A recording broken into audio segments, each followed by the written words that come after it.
You had a very unusual introduction to a radio career when you were working as an RCMP constable and in Red Deer, I believe. Can you? Red Deer, Alberta. It was 1964, summer of '64, and if you were there, or if you can remember what it was like, the summer of '64 was the British invasion.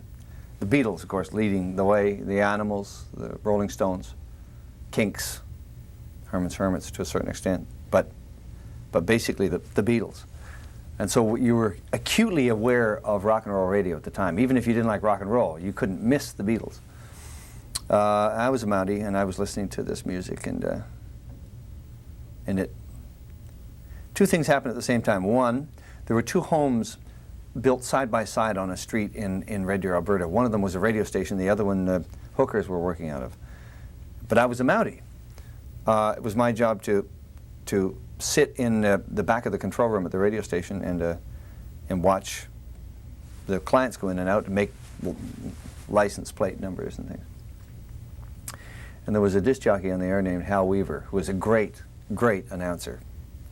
And he was just a finger popper. He was so cool. He was very cool. And the combination of sitting there and having to watch for 8-hour shifts, and listening to the music, being in the control room, just having that music pumped down on you, and watching him do what he did, I knew that there was something going on here. The second thing that happened was I spent my summer holiday 2 weeks in Banff.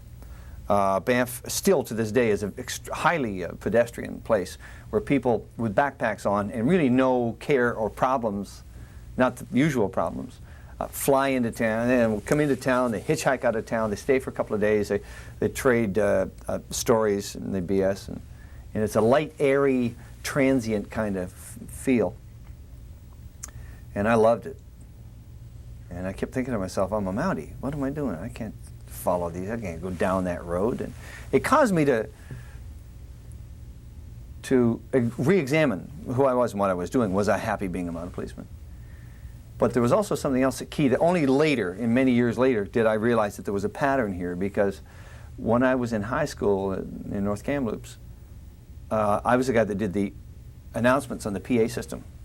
The chess club is meeting at 12 noon today. And every Friday afternoon I had the dance club where I spun records, and we danced and had food fights. And so looking back on that, obviously I was not afraid of a microphone at the time. I just didn't know that that would be a career for me.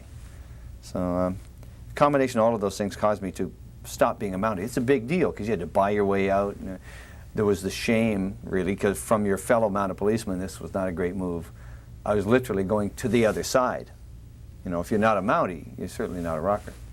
Did that hurt you in your radio career, especially in the early days? I mean, it doesn't appear, when you look at it on paper, it doesn't appear to have hurt, because 9-10 months later, I was off to Calgary doing rock and roll 6 to 10 in the evening, literally less than a year after I'd gotten into the business. But I went through a tough period there where nobody would talk to me. The kids wouldn't talk to me because I had been a Mountie. The Mounties wouldn't talk to me because I was now a kid, so to speak. It was tough, and I starved. I had no money whatsoever. I was living with some mounted policemen at the time, and they refused to talk to me. It kind of steeled me for what lay ahead. And I don't know what the name of the lady was who ran the kitchen at the bus depot, but I had made friends with her when I was a mounted policeman, and she had fed me in the back. If she had not fed me every other day, soup or whatever was a special, my bones would have been found in the alley, because I had no money, nothing. I was doing rock and roll radio for the love of it, and the people at the station knew that. I would have done it for nothing.